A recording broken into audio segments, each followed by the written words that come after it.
Halo, selamat datang kembali di pembahasan kita. Hari ini kita mau menyelami satu paradoks modern yang menarik banget dari buku 4000 Weeks. Kita fokus ke bab 12, kesepian sang pengembara digital. Nah, kita kan sering ya, pengen banget bebas ngatur waktu sendiri. Tapi gimana dampaknya ke hubungan kita? Yuk kita bedah bareng. Iya, betul. Keinginan buat, pegang kendali penuh atas jadwal kita itu emang kuat banget. Tapi seringkali kita nggak sadar ada harga yang harus dibayar. Gimana sinkronisasi waktu sama orang lain, atau justru nggak adanya sinkronisasi itu ngaruh banget kebahagiaan kita, ke hubungan kita juga. Nah, ini dia nih paradoksnya. Semakin kita kejar kontrol penuh waktu pribadi, malah berisiko kehilangan koneksi sosial yang mendalam. Padahal koneksi itu butuh waktu bareng yang sinkron, kan? Oke, kita mulai dari contoh yang mungkin paling kelihatan ya. Gaya hidup pengembara digital. Bayangin aja. Kerja dari pantai, dari kafe di negara lain. Keren banget kedengarannya. Impian banyak orang itu. Iya kan? Tapi buku ini cerita soal pengalaman Mark Manson. Dia udah ke 17 negara tapi ngerasa kesepian banget. Ada lagi cerita pengembara lain yang sampai nangis loh, lihat keluarga bersepeda di taman di Jepang. Dia sadar, kebebasannya itu malah bikin dia jauh dari momen-momen bahagia yang sederhana gitu. Iya ya. Dan sebutan pengembara digital itu sendiri sebenarnya agak gimana ya, agak keliru kalau dibandingin sama pengembara tradisional. Pengembara zaman dulu itu justru sangat bergantung sama kelompoknya buat bertahan hidup. Nah, kesepian yang dialami pengembara modern ini muncul karena gaya hidupnya terlalu fleksibel, jadinya nggak ada ritme bersama. Padahal itu fondasi penting buat bangun hubungan yang dalam. Jadi setiap kebebasan fleksibilitas pribadi, seringkali bayarannya ya kesulitan buat koordinasi sama orang lain. Bener banget. Dan ini bukan cuma masalah pengembara digital aja kan sebetulnya. Anda sendiri mungkin punya jam kerja fleksibel atau kerja dari rumah. Enak sih rasanya bebas, tapi pernah nggak sih ngerasa susah banget ngatur waktu ketemuan sama teman? Padahal kalau dipikir-pikir, secara teknis ya semua ada waktu. Nah, itu dia.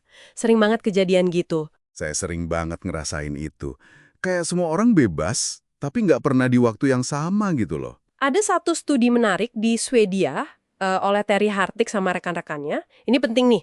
Mereka nemuin kalau tingkat kebahagiaan, ini diukurnya dari penurunan penggunaan antidepresannya, itu naiknya lebih signifikan justru ketika lebih banyak orang ambil libur bersamaan. Wah, itu menarik banget ya. Jadi bukan sekedar dapat liburnya, tapi soal libur bareng-bareng itu ya kuncinya. Betul, justru itu poinnya. Manfaat psikologisnya itu datang dari berbagi waktu libur yang sama.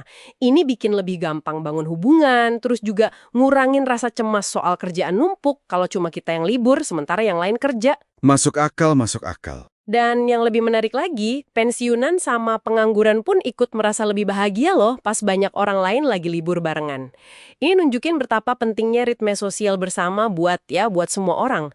Bahkan kegagalan eksperimen Uni Soviet dulu yang coba minggu kerja 5 hari tapi digilir, itu juga nunjukin dampak buruknya desinkronisasi paksa, rusak kohesi sosialnya.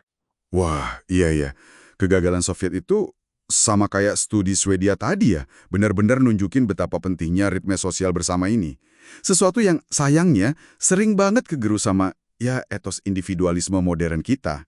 Fokusnya ke pencapaian pribadi, mandiri, jadwal sendiri. Iya, seringkali mengorbankan kebutuhan komunal ya. Betul, akibatnya ya gitu, waktu bersama jadi pecah-pecah.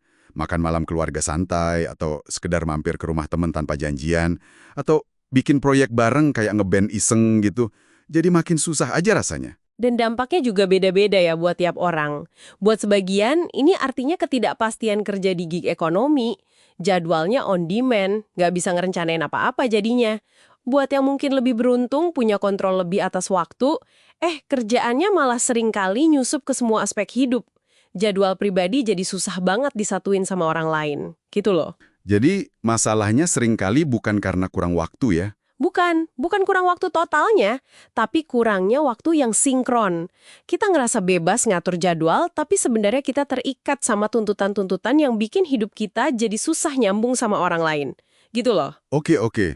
Jadi, terus apa dong yang bisa Anda pendengar kita lakukan buat ngelawan arus desinkronisasi ini?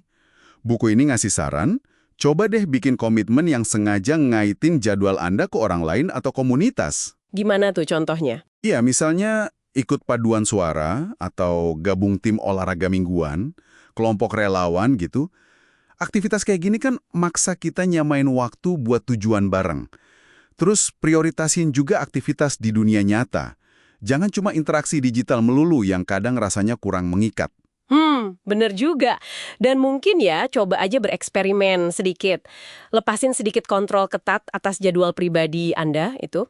Biarin aja ritme keluarga atau pertemanan atau kegiatan bareng lainnya sesekali ngambil alih jadwal Anda. Ingat, kekuasaan atas waktu itu nggak selalu berarti harus dipegang erat sendirian. Terlalu banyak kontrol pribadi malah bisa ujung-ujungnya bikin kita terisolasi. Jadi semacam paradoks kontrol gitu ya? Iya, bisa dibilang gitu. Mungkin kekuatan sejati atas waktu itu bukan soal menguasainya penuh buat diri sendiri, tapi gimana kita bisa nyelarasinya dengan bijak sama orang lain. Jadi jelas banget ya ada tegangan di sini antara daya tarik kebebasan waktu pribadi yang menggoda banget sama kebutuhan dasar kita sebagai manusia buat terhubung, buat punya ritme bersama. Keduanya penting tapi seringkali kayak tarik-menarik gitu. Betul sekali. Nah, mungkin ini bisa jadi pemikiran penutup nih buat Anda renungkan di rumah. Apakah kebebasan sejati atas waktu itu cuma soal apa yang kita lakukan dengannya? Atau jangan-jangan ini juga soal dan mungkin lebih penting dengan siapa kita memilih untuk menyelaraskannya. Coba pikirin deh, langkah kecil apa yang bisa Anda ambil minggu ini buat sengaja nyamain waktu sama seseorang yang penting buat Anda. Walaupun mungkin artinya, ya ngorbanin sedikit fleksibilitas pribadi Anda.